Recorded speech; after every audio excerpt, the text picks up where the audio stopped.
Good morning, everyone. Good to see you again. God has blessed us with another day. Today is a story sent Thursday, July 22nd, 2004, 8:19 in the morning, and it's titled Waiting at the Door. And it's a story by Barbara J. Crocker. My grandmother became a widow in 1970. Shortly after that, we went to the animal shelter to pick out a puppy to keep her company. Grandma decided on a little terrier that had a reddish-brown spot above each eye. Because of these spots, the dog was promptly named Penny. Grandma and Penny quickly became very attached to each other, but that attachment grew much stronger about 3 years later when Grandma had a stroke. Grandma could no longer work, so when she came home from the hospital, she and Penny were constant companions. After her stroke, it became a real problem for Grandma to let Penny in and out because the door was at the bottom of a flight of stairs. So a mechanism using a rope and pulley was installed from the back door to a handle at the top of the stairs. Grandma just had to pull the handle to open and close the door. If the store was out of Penny's favorite dog food, Grandma would make one of us cook Penny brown beef with diced potatoes in it. I can remember teasing my grandmother that she loved that dog better than she loved her family. As years passed, Grandma and Penny became inseparable. Grandma's old house could be filled to the brim with people, but if Grandma went to take her nap, Penny walked along beside her and stayed by her side until she awoke. As Penny aged, she could no longer jump up on the bed to lay next to Grandma, so she laid on the rug beside the bed.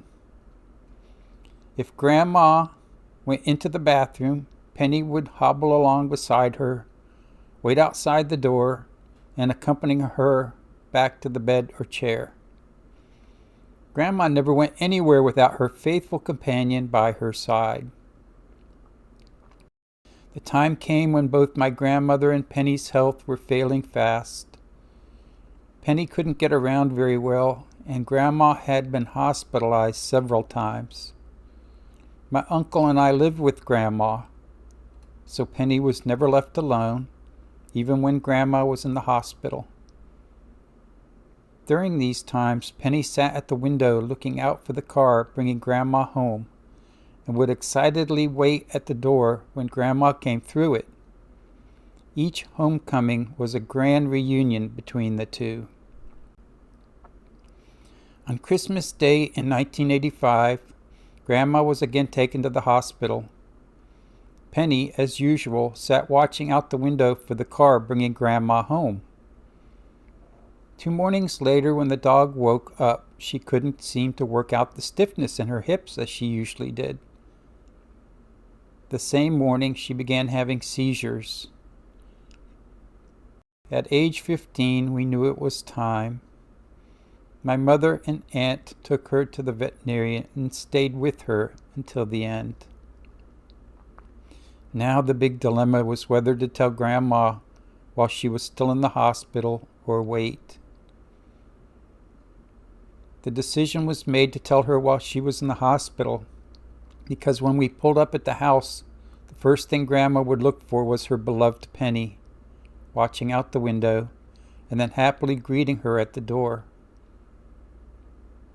Grandma shed some tears, but said she knew that it had to be done so Penny would not suffer. That night, while still in the hospital, Grandma had a massive heart attack. The doctors frantically worked on her but could not revive her. After 15 years of loving companionship, Grandma and Penny passed away within a few hours of each other. God had it all worked out. Penny was waiting at the door when Grandma came home.